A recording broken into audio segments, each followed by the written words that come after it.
सलाम, नमस्ते, सत श्री अकाल। मैं हूं रजा और आप देख रहे हैं रजाग्राफी की अंतरराष्ट्रीय प्राइम टाइम रिपोर्ट, यानी पूरी दुनिया की तमाम बड़ी खबरें सिर्फ एक ही वीडियो के अंदर। बस इसको प्ले कीजिए और भूल जाइए, पूरी वीडियो देखिए और जान जाइए पूरी दुनिया की तमाम बड़ी खबरें। हजरात मोहतरम, ऐसी ऐसी खबरें आ रही हैं कि मतलब भरोसा ही उठ रहा है कि कब क्या हो जाए। जहां ईरान और रशिया गहरे दोस्त और बढ़िया दोस्त थे, इतने बढ़िया कि ईरान को भारी भरकम हथियार रशिया दे रहा था और रशिया को भारी भरकम मिसाइलें ईरान दे रहा था और इनकी दोस्ती के गुणगान थे। अभी 4 दिन पहले ईरान के समर्थन में रशिया ने बहुत कुछ यूएन में बोला, लेकिन आज कहानी उल्टी हो गई और रशिया को ईरान ने ही धमका दिया। और ईरान ने अपनी वजह से नहीं धमकाया है, अजरबैजान और आर्मीनिया के मामले में धमकाया है। असल में अजरबैजान आर्मीनिया दोनों मिले हुए हैं और आर्मीनिया के बाद मिलता है तुर्की और नीचे के इलाके में ईरान पड़ता है। अब एक रास्ता है आर्मीनिया का, उस रास्ते यानी उस कॉरिडोर का इस्तेमाल यूरोप तक पहुंचने के लिए ईरान करता है। मैप से आपको समझा देता हूं ताकि कंफ्यूजन न हो। अब जरा इस मैप को ध्यान से देख लीजिए। देखिए, अजरबैजान आपको दिख रहा है इस तरफ, सीधे आपकी तरफ ज़ेंगज़ूर कॉरिडोर है एक। तो ज़ेंगज़ूर कॉरिडोर आर्मीनिया का हिस्सा है। तो अजरबैजान कहता है कि ये ज़ेंगज़ूर कॉरिडोर हमारा हिस्सा है, यानी नीचे का पूरा ये इलाका अजरबैजान कहता है हमारा है।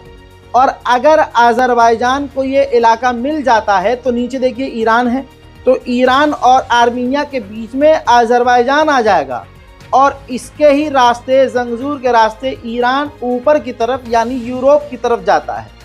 तो आप समझ लीजिए कि अजरबैजान को अगर ज़ेंगज़ूर कॉरिडोर मिल गया तो इसमें सीधा नुकसान ईरान का है और आर्मीनिया से ईरान कट जाएगा। और आर्मीनिया और ईरान बहुत करीबी देश हैं, दोस्त हैं, और आर्मीनिया पूरी तरह से ईरान को अपना ये रास्ता इस्तेमाल करने देता है। अब ऐसे में अजरबैजान का साथ देता है कौन? रशिया।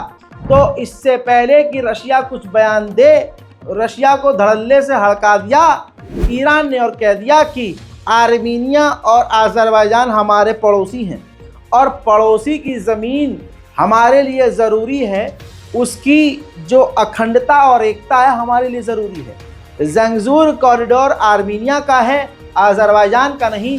और दो देशों के मामले में अगर रशिया चाहता है हमारे और तुम्हारे रिश्ते ख़राब ना हो तो रशिया इस मामले में ना बोले, वरना हमारे रिश्ते काफ़ी बेहद बल्कि ख़राब स्थिति में जा सकते हैं।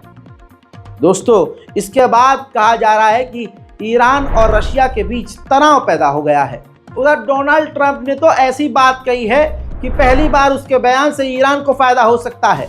डोनाल्ड ट्रंप ने अपनी स्पीच में कहा है कि अमेरिका ने रशिया और ईरान पर कड़े प्रतिबंध लगाए, चाइना पर भी प्रतिबंध लगाए, लेकिन ये लाइव एग्जांपल है कि चाइना पूरी दुनिया में बिजनेस कर रहा है और तेजी से तरक्की कर रहा है।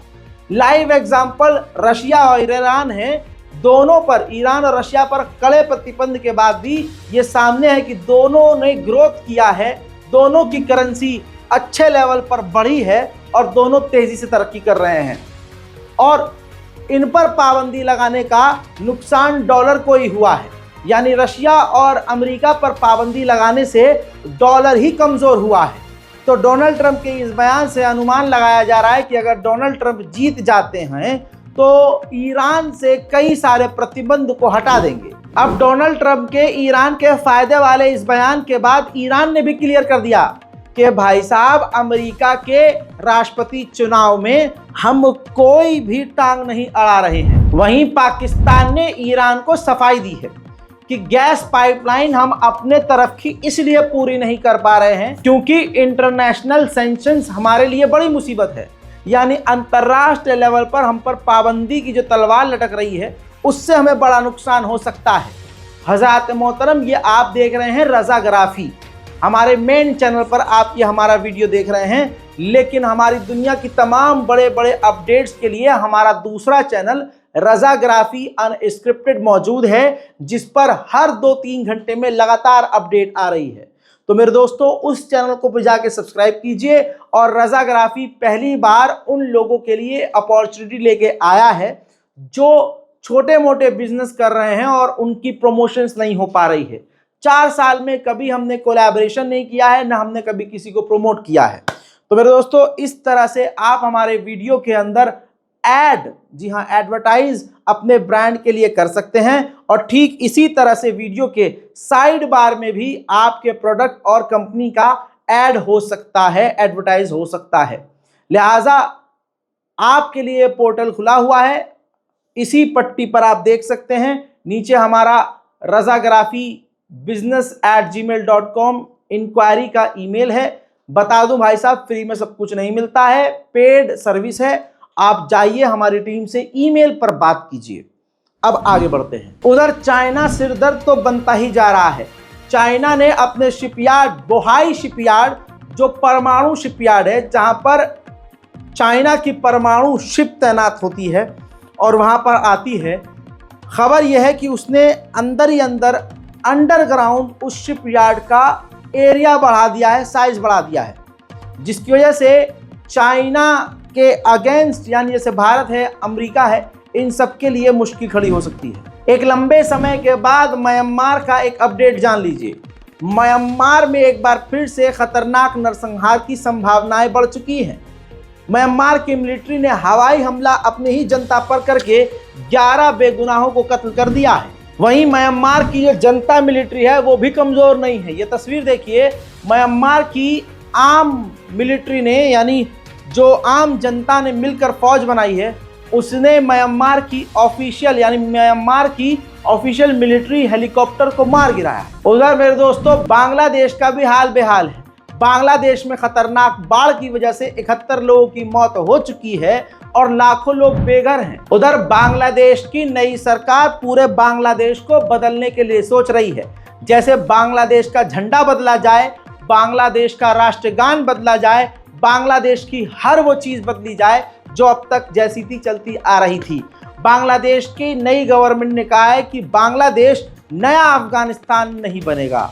हालांकि भारत के कट्टरपंथी बांग्लादेश पर इसी तरह के इल्ज़ाम लगा रहे हैं कि बांग्लादेश बिल्कुल कट्टरवादी है, लेकिन बांग्लादेश का बयान साफ क्लियर कट है कि हम अफगानिस्तान यानी तालिबान जैसे अपने मुल्क को नहीं बनने देंगे। उधर भारत ने बांग्लादेश से कहा है कि अपने मुल्क से हमारे मुल्क अपने बांग्लादेशी लोगों को भेजना बंद कर दो। वहीं भारत ने अपनी शक्ति बढ़ाते हुए अग्नि 4 मिसाइल का सफल परीक्षण करते हुए कामयाबी हासिल की है। इस मिसाइल की रेंज 4000 किलोमीटर है, जो कि काफ़ी खतरनाक है और 1000 किलो का ये विस्फोटक लेकर जा सकती है और ये चांदीपुर उड़ीसा में टेस्ट की गई है। वहीं मेरे दोस्तों मालदीव एक लंबे समय के बाद भारत के आगे नरम पड़ा है और भारत और मालदीव की नई गवर्नमेंट ने डिफेंस और इंडियन ओशियन अपने इलाकों को लेकर आपस में बात की है।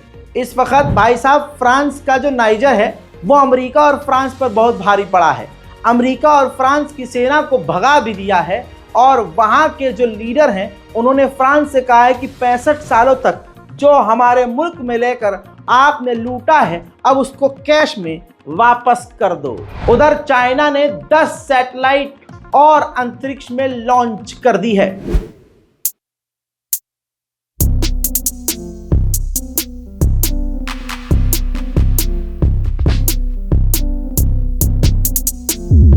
उधर किर्गिस्तान तालिबान पर मेहरबान हो गया है। किर्गिस्तान की सरकार ने अपने टेररिस्ट लिस्ट में से तालिबान को निकाल दिया है। याद होगा मैंने बताया था कि जर्मनी ने दर्जनों, कम से कम 25 से 30 अफगानियों को अफगानिस्तान डिपोर्ट कर दिया है, ये कहते हुए कि इन्होंने यहाँ पर क्राइम किए हैं। अब बजाय तालिबान उन पर कार्रवाई करता, तालिबान की गवर्नमेंट ने उन सबको रिहा कर दिया है। उधर आज़रबाईजान के राष्ट्रपति इल्हाम अलीयव ने कहा है कि आर्मीनिया से पीस डील लगभग 80% हो गई है, 20% कुछ मुद्दों पर बातचीत अभी चल रही है। उधर चाइना ने कानून में बदलाव कर दिया है और इस कानून के तहत अब कोई भी विदेशी व्यक्ति चाइनीज बच्चों को गोद नहीं ले सकता। उधर जापान ने चीन के खिलाफ अपना खजाना खोल दिया है।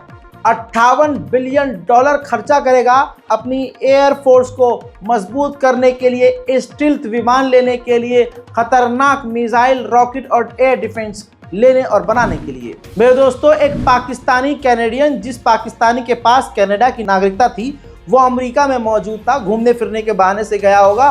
न्यूयॉर्क पुलिस ने उसको गिरफ्तार कर लिया। इल्जाम यह है कि वो पाकिस्तानी कैनेडियन अमेरिका के न्यूयॉर्क में यहूदियों पर हमला करने की प्लानिंग कर रहा था। वहीं यूरोपीय यूनियन ने इमरजेंसी फंडिंग करते हुए $136 मिलियन फिलिस्तीन अथॉरिटी के लिए अप्रूव कर दिया है। गाजा के अंदर हालात बेकार हैं। खान यूनिस का इलाका टेंट सिटी बन चुका है।